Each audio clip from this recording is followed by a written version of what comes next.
Welcome back, my beautiful patriots of Ireland and abroad.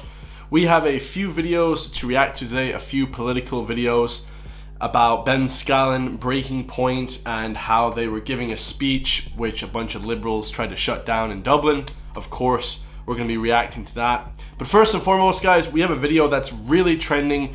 This one is blowing up, making the rounds in Ireland and the UK. It's going huge, okay? What it is basically this. Okay, Crystal Palace, shout out to Crystal Palace. They won the FA Cup, okay, big championship, of course, in the UK, in Britain, and everyone is just overwhelmed and crying and going crazy in the crowd. The fans are overwhelmed, and then they posted this online. This is ESPN. You know, they posted a video of the fans celebrating, okay, this sport, which is soccer, okay, football, okay, not American football or Gaelic football like in Ireland, just regular soccer football, okay, the British football. And everybody on the internet started clowning them. They started saying, oh my god, you guys are lame, you guys are gay, okay, for celebrating so hard. And what I mean when I say gay is lame, okay, they're making them seem like they're losers, you know, complete losers, because they're celebrating a sport so highly. They think that, you know, this sort of reaction of crying over a sport, you know, is overreaction. Okay, now let me know your thoughts in the comment section down below. I really want to know your thoughts, okay, my audience, my Irish audience, my beautiful Irish and American audience, because to me, I'll give you my opinion after we watch this. I actually haven't watched the full video, only got through like 10 seconds. I thought it was I thought this is awful, this video. But anyways, let's see what all the fuss is about, okay? Best day of my life. Best day of my fucking life. It's everything. Everything. Been to the Everything. Deserved at long last. Hallelujah. I can die a happy man.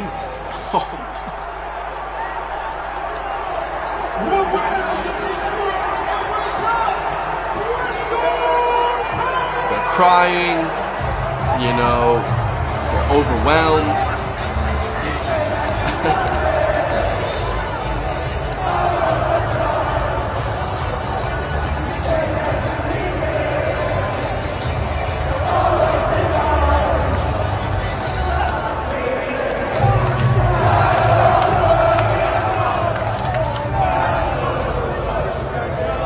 Shout out to Crystal Palace, okay? Love to see the passion.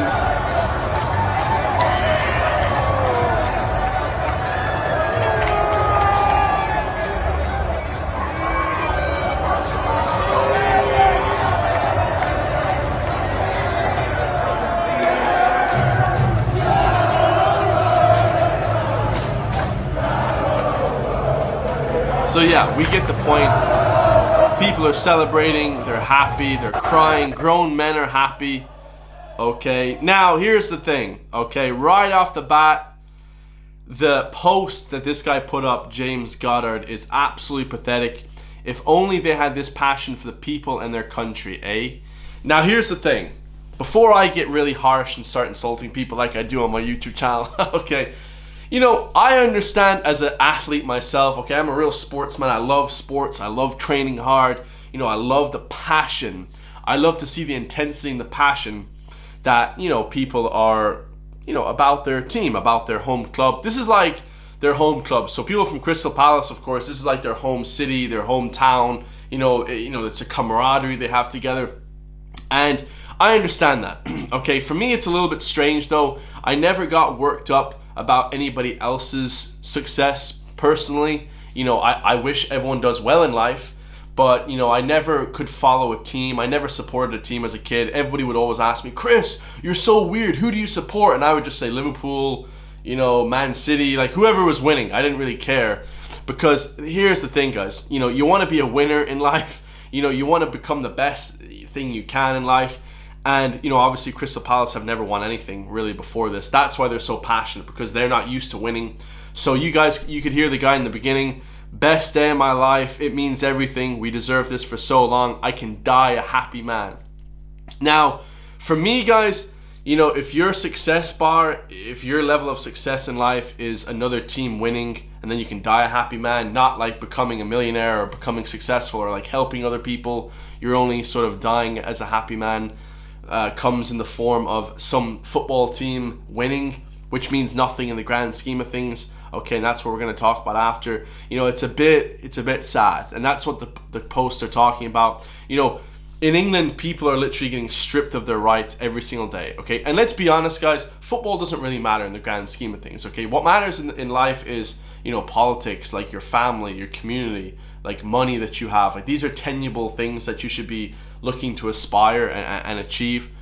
And to me, when I see football, sports and stuff, unless you're a player, like if I played for Crystal Palace and I'm crying and going crazy, yeah, that's acceptable because you're a player and that's your whole livelihood. Your family survives on the money that you make off being an athlete, like that kind of thing, guys. You can get emotional about it then, in my opinion, but I never cried or got overly emotional ever about a sport ever, guys, in my life. Everybody else around me would be crying and I would just be like, I just couldn't care less.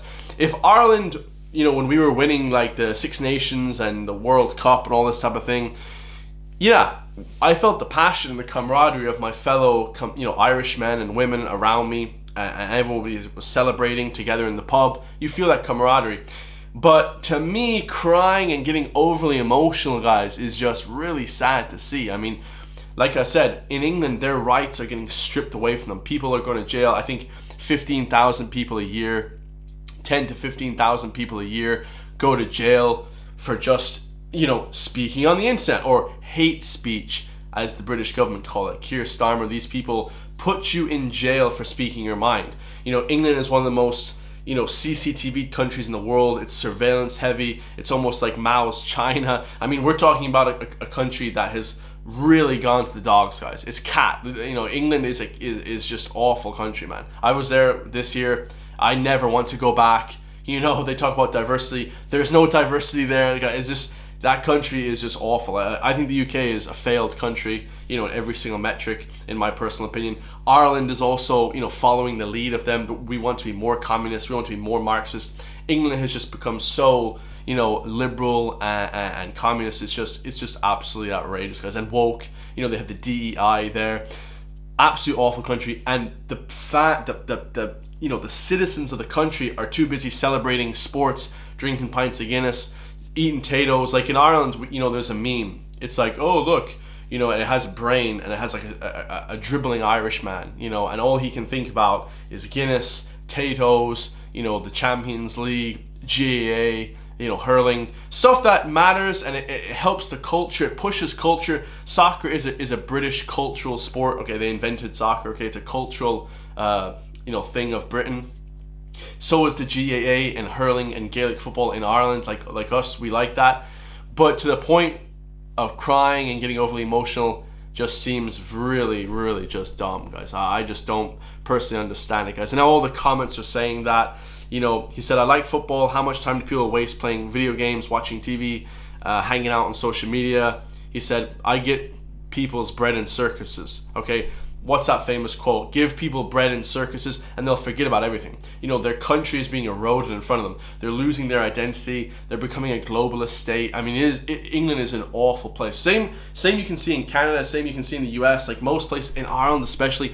Ireland, it happened so fast. It happened in the space of 3 years. They're bringing people over from the EU. The UN are bringing in illegal immigrants into these IPAS centers and, just crazy stuff. They're completely getting rid of Irish people. Like, you guys can see it. Like, it is happening to a point. I think, 25% of Ireland isn't really Irish. It's just to a point where nobody cares about the culture. Nobody supports Ireland.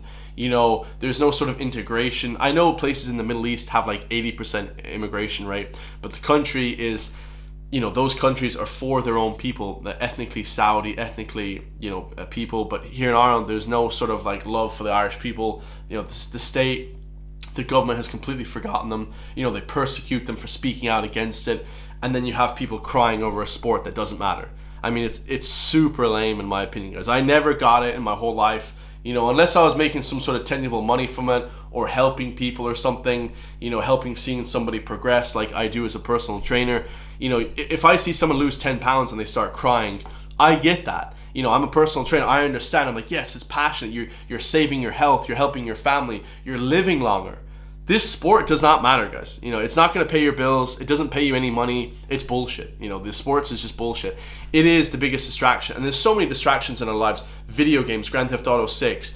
You know, all these are cool to play and stuff, but a lot of them are distractions from your family, your community, you know, your health, your wealth. Okay, so the next video we are going to be reacting to is from Breaking Point. Okay, this is a Irish forum, okay, Irish sort of meeting for the open discussion of big ideas. Okay, that is their talking points. Obviously, it's a coming together of great, you know, philosophers and great journalists and great people, business people in Dublin. It was great to see. Actually, Liberals tried to shut it down, which is crazy. I heard they had to change venues a few different times. They have Nick Delahunty, Ben Scallan.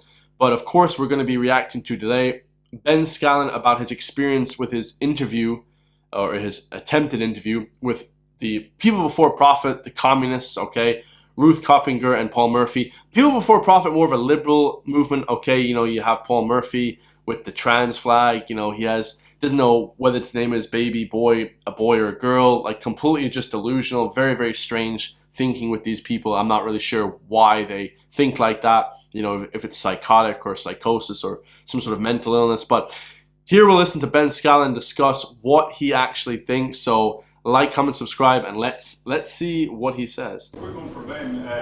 You know, the media, I think, have been really asleep at the wheel for the most part, with one notable exception. Yesterday on the plane, I felt like a turning point with the deputies, Murphy and Coppinger. Was it a turning point, or was it that you expect that level of solidarity with your fellow political correspondents? Yeah, I actually didn't expect that at all, and frankly, I wasn't planning to push back at all, because ironically, I'm actually of the view that nobody has to talk to me if they don't want to talk to me. You know, I don't think that that's something that they should be compelled to do. So for those who might not be in the know, I essentially asked a very friendly question to a couple of People Before Profit deputies. For somebody, I mean, not to pat myself on the back, but for somebody who's known for brutally grilling people, it was about as nice as I could have been. I just asked them for their reaction to something that the Justice Minister had said that morning, and he basically asked the question, you know, do you agree with, if I remember correctly, do you agree with the immigration protocols that, you know, the Justice Minister is kind of putting out? He's trying to deport more people, you know, especially illegal people committing crimes. Like, you don't want that in a country, guys. You know, you're trying to keep the country as safe as possible, you know, as much as you can anyways. And they said, no, we're not talking to Gript. They're right-wing media or something. And they're not even.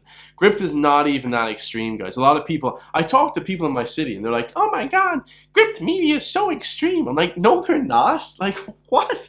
People have just gotten really, really sensitive nowadays. I don't know what the hell is going on. Yeah, they told me they didn't want to interact with me being Gript. So I was happy to say, okay, fair enough. And that's your prerogative. But some of my colleagues in the press pool, to my surprise and you know, my appreciation, decided that that was unacceptable, given that I'm a journalist, I'm a registered member of the Press Council. You know, there's no reason why you should decline a question from any member of the press if you're a politician who's paid by the public. So yeah, they objected very strenuously.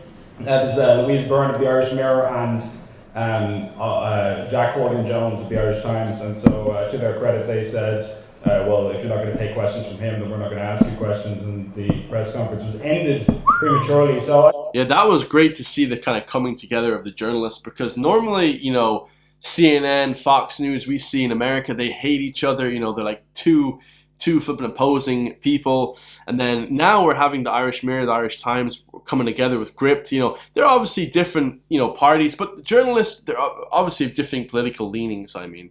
But the journalists are, you know, they're supposed to critique the government, guys. That's their job. The job of a journalist is to hold the government to account. People ask me, Chris, what is your 9 to 5? And let me tell you what my 9 to 5 is.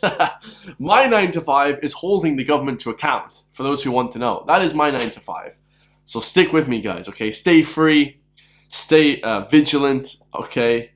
And, you know, never back down, okay? Of course, guys. I thought it was very encouraging that journalists, you know, who I am sure I don't agree with on many issues, and they don't agree with me. I guarantee you, if we sat down and did a political compass test, the outcome would be very different. But to understand that a principle matters, I think, is important. I mean, Ruth Coppinger was there on the News Talk breakfast radio show this morning getting grilled because of this whole situation, and the host Ciara Kelly was saying to her, you know, you're essentially behaving like Donald Trump in the sense that he doesn't take media questions from people that he doesn't like, and that's something that the left relentlessly criticises him for, probably with some justification, if I'm being honest. And yeah, I mean, I don't think it's right that Donald Trump doesn't take questions from the left or people that he doesn't like. I don't think that's right either. You know, I do like Donald Trump in most aspects, but yeah, I mean, in certain aspects, of course, that's not correct, but they are hypocrites, guys. People before profit are anything but, guys. You know, even their name seems to be altruistic. People before profit. We're helping the people.